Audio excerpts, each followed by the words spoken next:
Hi. We're back. We're back. We're back.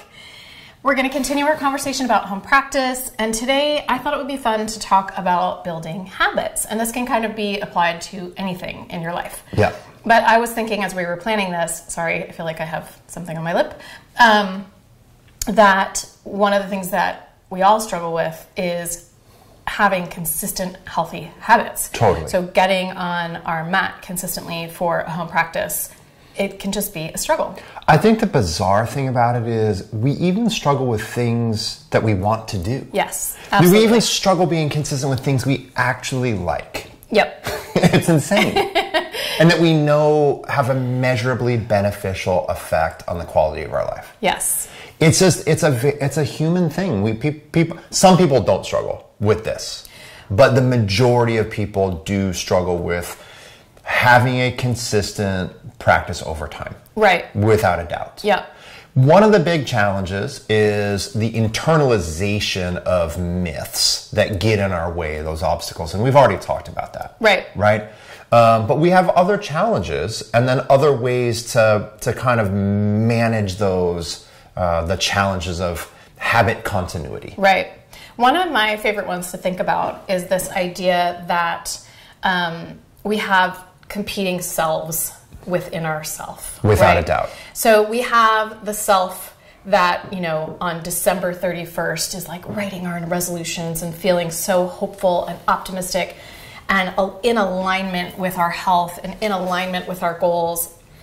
And then we have the self on January 7th that's like, it's really hard. Yep. This is hard to make changes. Yeah. And so the idea is that you accept that you have these competing selves, like the angel and the devil on your shoulder. And instead of thinking about wielding self-control, right, instead of thinking like that you're doing the healthy things from a place of control, you have more success if you accept that you have the competing selves and then you go back to the self that is in alignment with your goals and your values. Yeah. I think so often we have this very reductionist notion of who we are, and that we're trying to make everything neat and tidy and organized and controlled. Right, and if we're not like that, it's the bad self. Right. Right, it's like good or bad. But the reality is we all contain a little bit of everything at all times. Yeah. Right? So as much as there is the part of me that genuinely wants to practice now, there's also a part of me that wants to lay on the couch, eat a lot of potato chips, and like argue with a commercial. Yeah. Yeah. And so if we don't fundamentally accept the complex reality of who we are, and we think that we're going to have some really simple habit forming process and that we're going to get rid of that which takes us away from new habits, then we're going to always falter. Right. Because we'll always kind of relapse or rebound back into that experience. Yeah, 100%. Yeah. Yeah. The other idea is to troubleshoot, right? Is to actually think, okay, this is going to be hard. And I've not accomplished this task before. So what has held me up in the past? Because that's probably going to come up again. So for me, like I started to realize that the hardest thing for me with exercising or meditating or anything like that is not my desire to do it. Like you said, I want to do it. I enjoy doing it. It's the actual initiation of the task. Yes. This is just an issue, that I recognized over time that I have. And so I have ways that I cope with that. Yes. Like before I meditate, I almost always do some kind of light movement. And so instead of thinking like, oh, I'm going to sit down for like, how long is it going to be? Like 20 minutes? Oh my God, I don't feel like being quiet for 20. It's like, no, I'm going to sit down and I'm going to move my body. And then at the end of moving my body, I'll sit and meditate. So having like kind of a bridge to get having a bridge to get myself to the thing that I really want to do helps me. Without a doubt. I remember this in management. Like when long time ago, I was the mind-body director of a really big fitness facility in San Francisco. And we had a bunch of directors. And each director at that time was a pretty high-level professional in that subject matter. So like the squash director was a highly competitive squash director. Elizabeth Larkham, who was the Pilates director, was like an exceptional Pilates teacher. I, of course, being the exception. They hired a hack to run the yoga program. But one of the things that our general manager was so good at was helping us plan for contingencies and anticipate problems. Yeah. And how to manage those problems. That there was upstream management by anticipating, like, not everything is going to go well. Right. So what is the fallback plan when something doesn't go well? And so we have to apply the same thing. We can't assume like, okay, man, now I've figured all of my bleep out. I'm this newly reformed person. My old crazy is gone. And because I feel motivated, this is who I am for now and always. Yeah. That is an insane thing to think.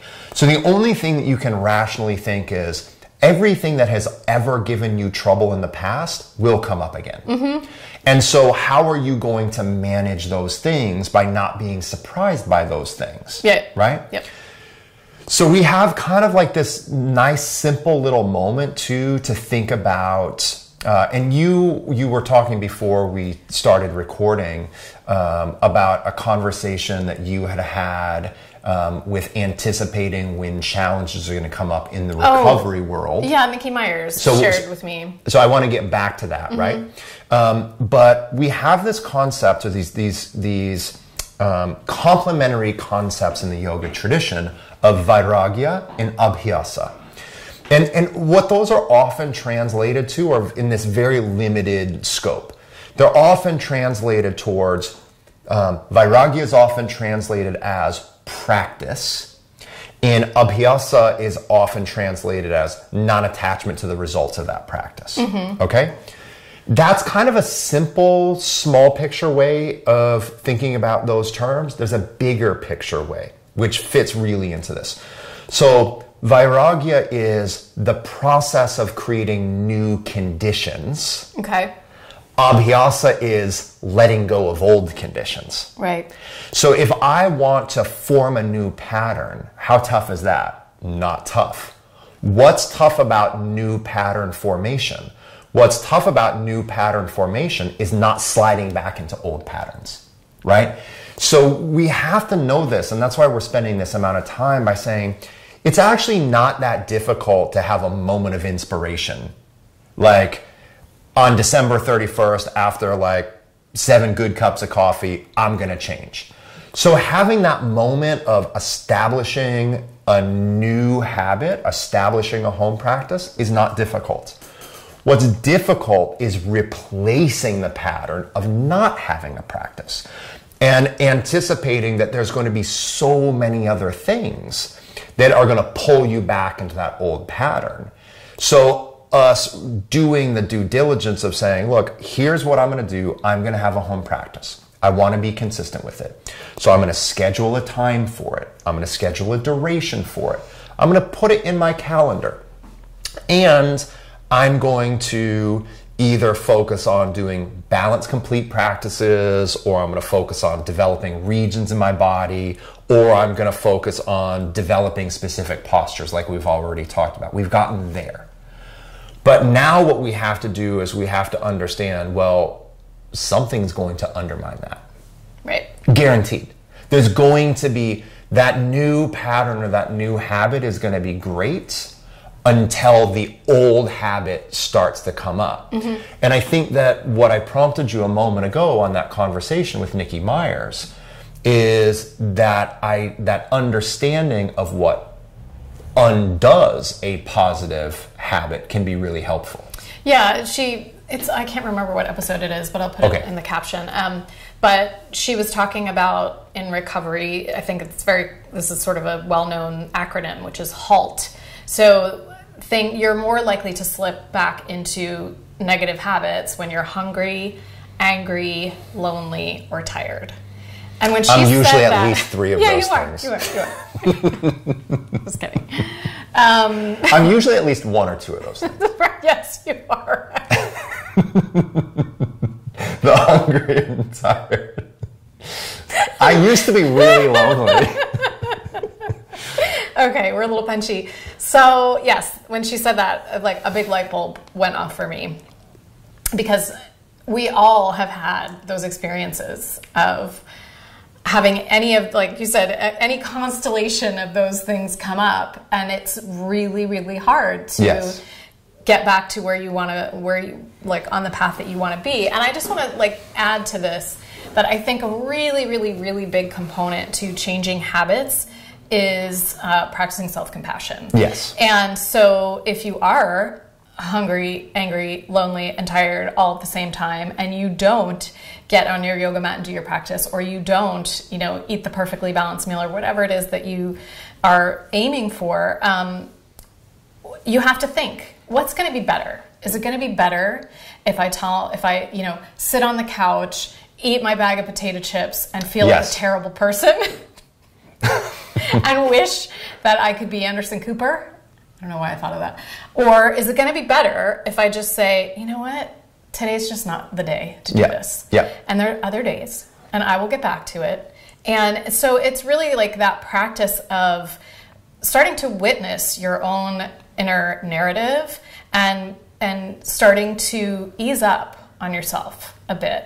And I always just think of it as everyone has, even if you grew up in a horrible environment where this was not modeled for you, everyone has a really, really wise, compassionate soul within them. And so in that moment, you have to channel that part of you that's like, it's okay. It's okay. It's going to be okay. You're going to get back to it. You really don't have to make a big deal about it. And you just kind of like herd yourself the way a really kindly parent would herd a child who's out of control and can't kind of control themselves in that moment.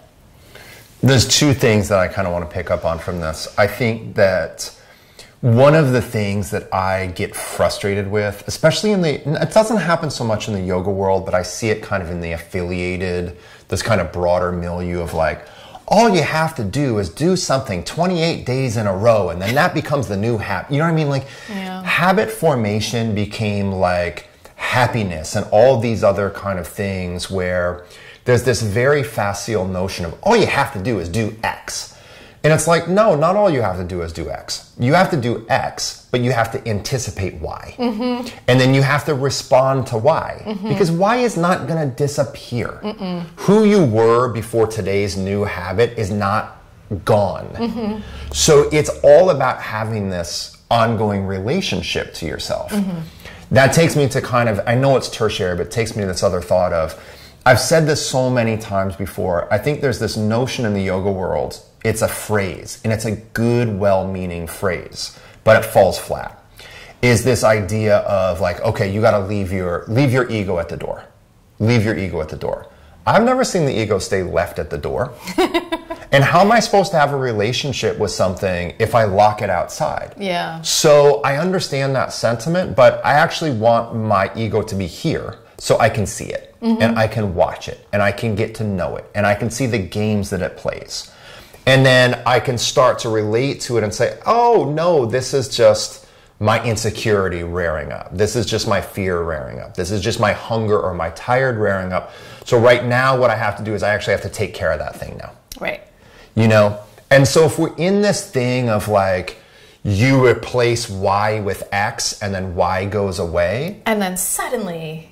It's bizarrely superfluous and in no way like humans actually are. Yeah. Right? Yeah. So that's why we keep kind of coming back to this point of you want to establish a home practice and anticipate that forever and always there are going to be things that nip at your home practice. Right. Because you want to have a consistent practice doesn't mean you're going to. I will say the kind of one more thing on this is it's a little bit like meditation, right? And you're kind of talking about herding a parent back. I remember reading this quote. But maybe you have to herd your parents. What did I say? You said herding a parent. You do have to herd your parents. I do have to herd my mom. So much, but sometimes you do. Okay, yeah. So it's one of these things in meditation of like, if you try to hold the mind too tightly in a place, its energy is going to rebound against you. But if you give it too much room, it's just going to go away. Right. So it's almost, I kind of think, maybe it was a Suzuki Roshi quote. He's kind of talking about the mind being like an animal in a pen. And that pen needs to be big enough that that animal's happy to roam, but still stay close. Yeah. You know? And just kind of thinking that same way of like, I know for me that if I'm hungry, tired, any of those things, and I think, you know what, I'm not doing my practice today, I'm going to have a fear of, well, now I'm never going to do my practice. Right. You know what I mean? Well, no, I'm never going to do my practice, so I got to push through this. Whereas I'm like, I'm just going to go take a nap. Right? Because then I'll be like, no, then I'm always going to take a nap, and then I'm never going to get anything done, and then I'm going to hate myself, and blah, blah, blah, blah, blah. You know what I mean? So we have to manage, my point is we have to manage our neurosis. Yeah. But even in habit formation, you can't be so rigid that you are not responsive. Right. Because if you are not responsive, then your failure to respond to a need is going to put you into a further setback. Completely. Right? Yes. So think of yourself as, think of this as a marathon, not a sprint. Yeah. Think of this as a long-term relationship, Yeah. not a Tinder date. How do you like that? Oh my God, we're so old. Don't How do you like that? Put that thing Sorry. down. One more thing. Okay. This always is just one more thing. I know it's always one more thing. Okay? But the last component of it is that we talked about this in previous episode of just doing something you really love to do. Mm-hmm. So I might be like all day, I might be thinking to myself at 4 o'clock, I'm going to do my yoga practice and I really need to move. I want to do a strong vinyasa practice. And I've ate 17 bags of potato chips yesterday. I'm going to do some core, whatever it is. Well, at 4 o'clock, that plan might be shot. But that doesn't mean you can't do something that's nurturing and related. Mm-hmm. So, right? So it might be that the way you do your practice adapts and changes a little bit. So it might be on some day, it might be like, oh my God, you know what? I had a plan to do this at 4 and I just have to let it go for today. But it also might be, you know what? I'm not going to do that strong vinyasa practice I was planning on. I'm just going to do a 10-minute shavasana instead. Yeah. You know, and I think that this is, for me, this is the best resolution. And I find it especially going to the gym. Like if I go to the gym and I'm just exhausted, then it's like, okay, you know what? I'm just going to do some simple opening and some simple foam rolling. I'm not going to do this, but I'm going to do this at an intensity scale and scope that is actually responsive to what's happening now. Yep, absolutely. 100%. And at least I didn't say grinder. At least I said Tinder.